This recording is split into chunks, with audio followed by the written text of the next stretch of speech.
വളരെ വേഗത്തിൽ ഒരു ആകർഷകമായിട്ടുള്ള തംബ്നെയിൽ എങ്ങനെ ക്രിയേറ്റ് ചെയ്യാം എന്ന് നോക്കാം. അതിനായിട്ട് ആദ്യമായി നമ്മൾ ChatGPT ഓപ്പൺ ചെയ്ത് അതിൽ ഓൾറെഡി ക്രിയേറ്റ് ചെയ്തിട്ടുള്ള തംബ്നെയിലിനെ ഇമ്പോർട്ട് ചെയ്യുക. ഇവിടെ നമുക്ക് കാണാം ഓൾറെഡി ഒരു ക്വാളിറ്റി ഇല്ലാത്ത അത്ര തന്നെ ആകർഷകമല്ലാത്ത ഒരു ഇമേജിനെ ഇവിടെ ഇമ്പോർട്ട് ചെയ്തു. കാണുന്ന പോലെ ഓൾറെഡി ക്രിയേറ്റ് ചെയ്തിട്ടുള്ളതാണ്. അത്ര തന്നെ ക്വാളിറ്റി ഇല്ല, അട്രാക്റ്റീവും അല്ലാത്ത ഒരു തംബ്നെയിലാണ്. അതിനെ ജസ്റ്റ് ChatGPTയിൽ ഇമ്പോർട്ട് ചെയ്ത് നമുക്ക് വേണ്ടത് എന്താണോ അതൊന്ന് ടൈപ്പ് ചെയ്താൽ recreate the thumbnail into the attractive thumbnail. Just എന്താണ് നമുക്ക് വേണ്ടത് അതൊന്ന് മലയാളത്തിലോ അല്ലെങ്കിൽ ഇംഗ്ലീഷിലോ നമുക്കറിയാവുന്ന രീതിയിൽ ടൈപ്പ് ചെയ്ത് അതിനെ എൻ്റർ ചെയ്യുക. എൻ്റർ ചെയ്തതിന് ശേഷം വളരെ വേഗത്തിൽ തന്നെ നമുക്ക് വേണ്ട അട്രാക്റ്റീവ് ആയിട്ടുള്ള തംബ്നെയിൽ ChatGPT തരുന്നതാണ്. നമുക്ക് നോക്കാം റിസൾട്ടിലേക്ക്. കണ്ടോ, ഇത്ര വേഗത്തിൽ തന്നെ ഒരു എഡിറ്റിംഗ് അറിയാത്ത ഏതൊരാൾക്കും ഇത്തരത്തിൽ ആകർഷകമായിട്ടുള്ള തംബ്നെയിൽ തയ്യാറാക്കാവുന്നതാണ്.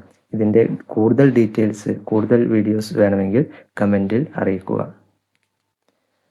ഏതൊരു ബിഗിനർ യൂട്യൂബേഴ്സിനും വളരെ വേഗത്തിൽ ഇത്തരത്തിൽ ആകർഷകമായിട്ടുള്ള തംബ്നെയിൽ ക്രിയേറ്റ് ചെയ്യാം. ഒരു എഡിറ്റിങ്ങും പഠിക്കാതെ. ഇതിൻ്റെ കൂടുതൽ ഡീറ്റെയിൽ ആയിട്ടുള്ള വീഡിയോ ആവശ്യമുള്ളവർ കമൻറ്റ് ബോക്സിൽ അറിയിക്കുക.